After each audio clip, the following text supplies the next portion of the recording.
All right, hello. We're going to talk about politics for a little bit and then go to Dark Tide and then maybe something else. Um, all right, so politics wise, election predictions, you know, presidential and Congress, and kind of propaganda. White crime is always talked about and to fearmonger. And that's probably about it. Um, so election predictions, I think Harris is going to win.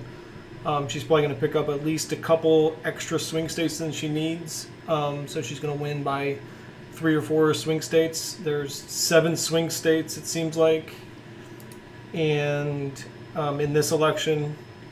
So yeah, she's going to. I think she needs to pick up at least half of those, and maybe I think she's going to win almost all of them, probably except for North Carolina, and maybe except for Nevada.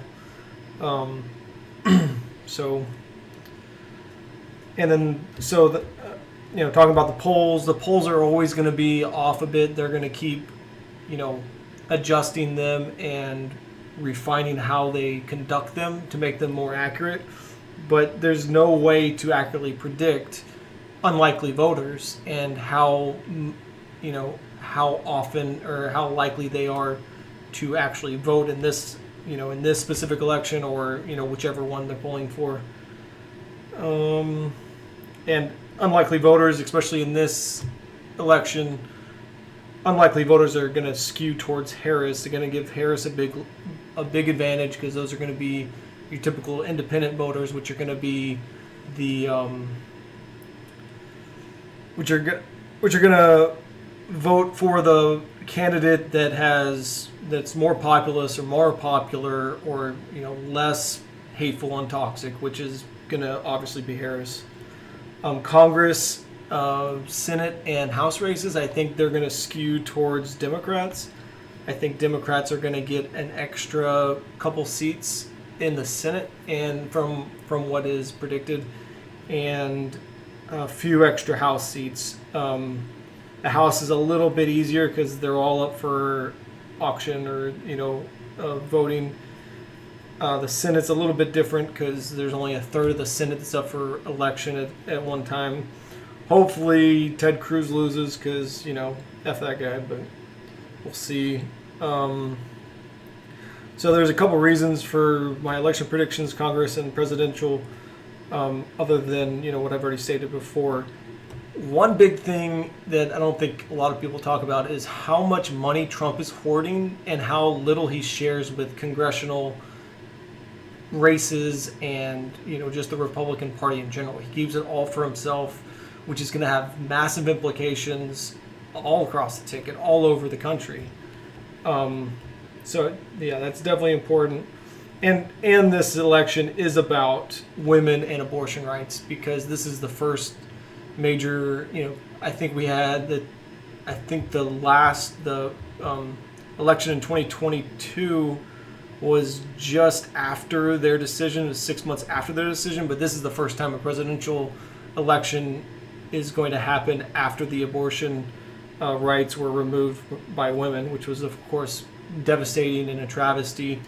Women, there's thousands of complications that can happen during the pregnancy. It should be up to a doctor to determine, the viability of both surviving delivery and pregnancy up to delivery, and then delivery.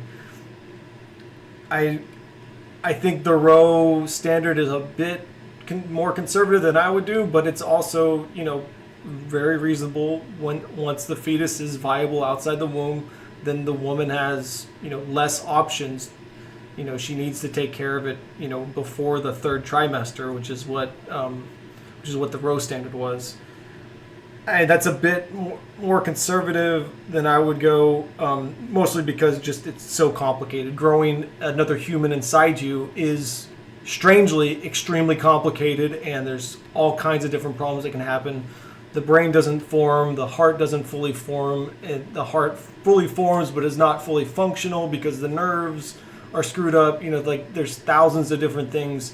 Maybe the liver doesn't, liver is pretty essential to life.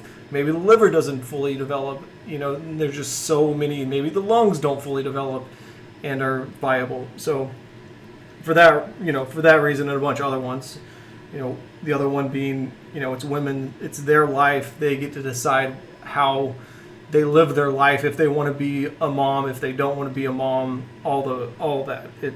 It's for them to figure out what they want to do in life, just like guys. And let me talk about guys a little bit, I guess, because society is super toxic to women. It is super toxic to young guys. Society is toxic in a lot of different ways.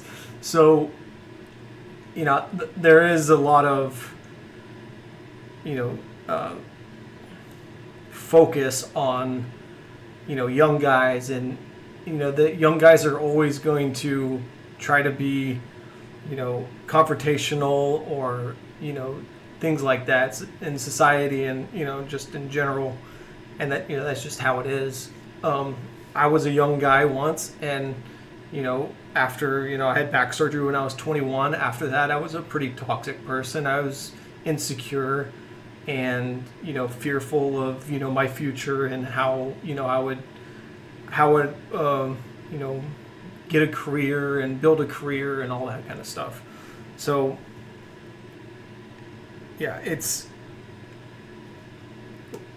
it's easy to point the finger and, blame everybody else. And, sometimes it is other people's faults, especially politicians and, the people that have screwed over American society for so long, the last 40 or 50 years. But there's also a lot of people that want that kind of society. So,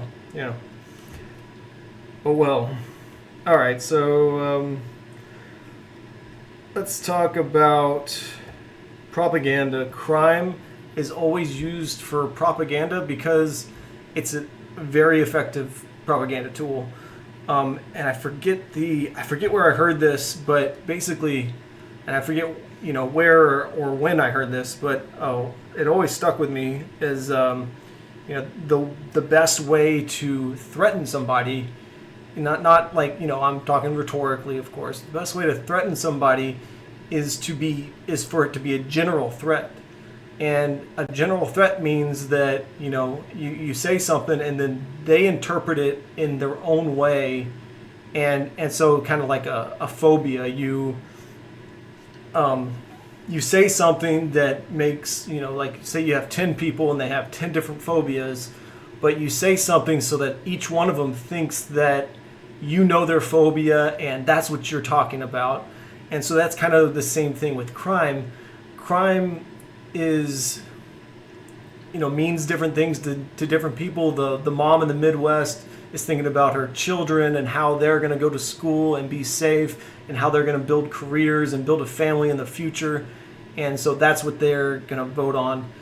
And, so the minority is going to think about a lot of the same things, but different situations because they live in a different area, or maybe they live in the same area, but they're a minority, so they face different things, different obstacles in life.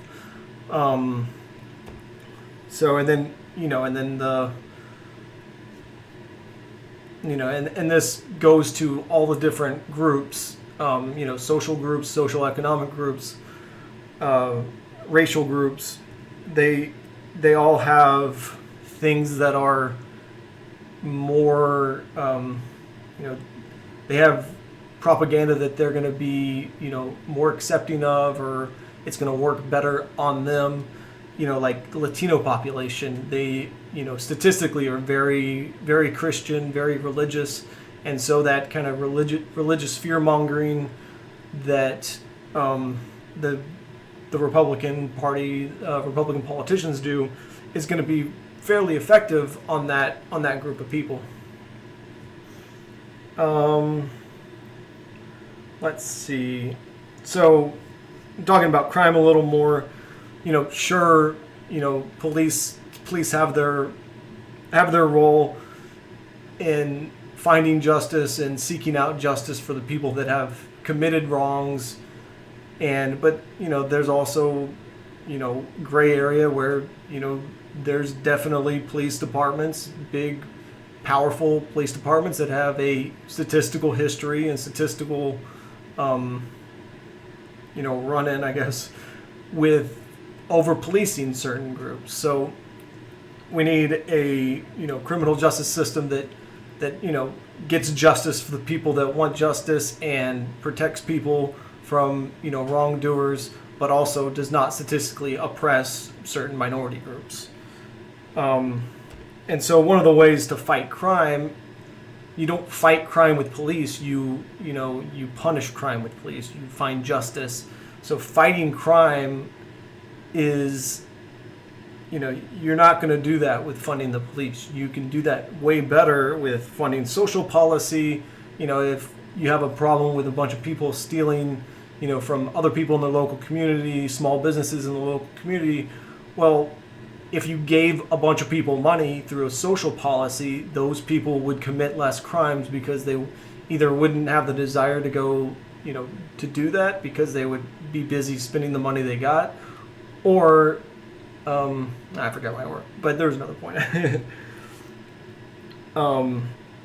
So, the child tax credit that the Democrats let slip wasn't a very effective and very good way to make sure that young kids had more money and like their families had more money to spend on food, groceries, toys, all kinds of different stuff.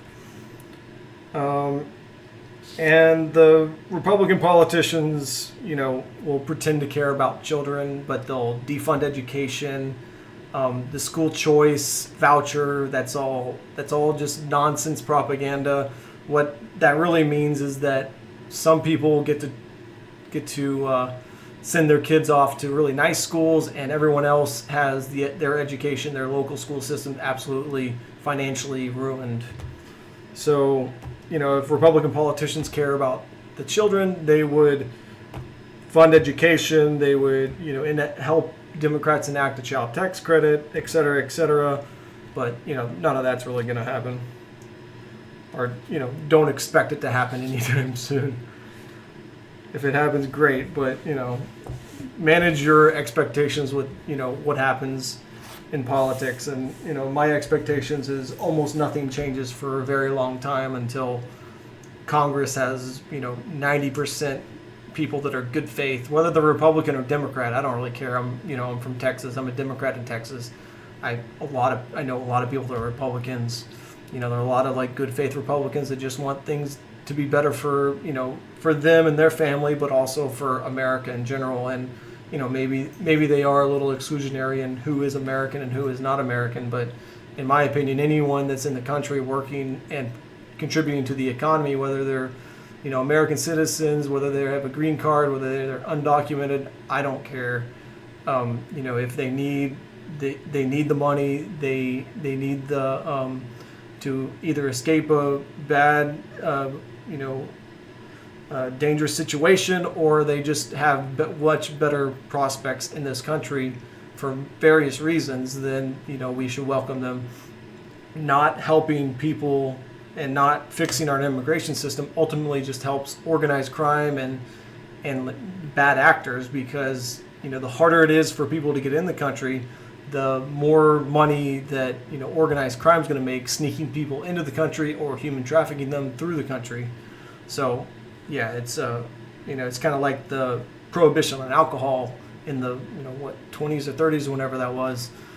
That prohibiting alcohol didn't stop alcohol consumption. It just made it harder for most people to get. The super rich elite still drank just as much as they wanted, but it also created a huge black market that allowed evildoers and the underground, the criminal underground, to immensely profit and attain power, because money is power. So when they have a situation where they can make huge profits from something that is illegal or illicit, then they're going to increase the power they have.